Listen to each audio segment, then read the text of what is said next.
আসসালামু আলাইকুম ভিউয়ার্স, আজকে আমরা ভগ্নাংশগুলোর মধ্যে কম্পেয়ার করা দেখব। আমরা এখানে একটা ম্যাথ দেখতে পাচ্ছি, ভগ্নাংশগুলোর মধ্যে কোনটি বড়। এখানে 4টি ভগ্নাংশ দেখেন দেওয়া আছে। এই 4টি ভগ্নাংশের মধ্যে কোনটি বড় সেটি আমাদের বের করতে হবে। এ ধরনের একটি ম্যাথ আমি দেখলাম পূবালী ব্যাংকে লাস্ট 2018 এসেছে। এ ধরনের ম্যাথ বিভিন্ন প্রতিযোগিতামূলক পরীক্ষায় প্লাস ব্যাংকগুলোতে BCSও আসতে পারে, যে ভগ্নাংশগুলোর মধ্যে কম্পেয়ার করতে বলতে পারে। খুব সহজেই আমরা কীভাবে ভগ্নাংশগুলোর মধ্যে বোঝা যায় যে কোন ম্যাথ কোনটা বড় সেটা আমরা শিখব। দেখেন, প্রথমে আমরা কম্পেয়ার করি 5/6 সাথে 3/2, এই দুটার মধ্যে কোনটা বড়। ওকে,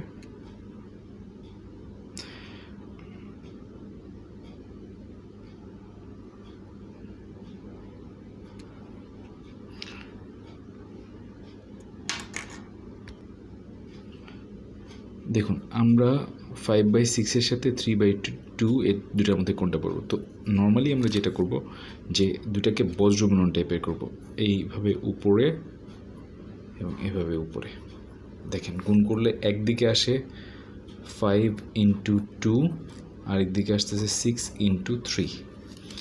আপনার কাজ হচ্ছে এখন দুইটা গুণ করে কোনটা বড়, কোন পাশটা বড় সেটা বের করে। এদিকে আসে 10, 5 × 2 = 10, আর এদিকে আসে হচ্ছে 18। এখন দেখেন তো কোনটা বড়, 18 বড় নাকি 10 বড়। আমরা সবাই বুঝতে পারছি যে 18 বড়। তাহলে আমরা এরকম চিহ্নটা দিতে পারি, 18 is greater than 10। তাহলে এখন ডান দিকের সংখ্যাটা যেহেতু বড়, তাহলে ডান দিকে যে ভগ্নাংশটা আছে সেটি এক্ষেত্রে বড় হবে, অর্থাৎ 3/2 এক্ষেত্রে আমাদের বড় সংখ্যা হবে। তাহলে আমরা দেখলাম যে ভগ্নাংশ কোনটি বড়, এক্ষেত্রে 3/2 বড়। এভাবে আপনি যে কোনো একটার সাথে অন্য আরেকটার কম্পেয়ার করে বুঝতে পারবেন কোন ভগ্নাংশটি বড়। এবার আসেন 5/6 সাথে আমরা 5/12টা করি। 5/6 এবার হচ্ছে 5/12।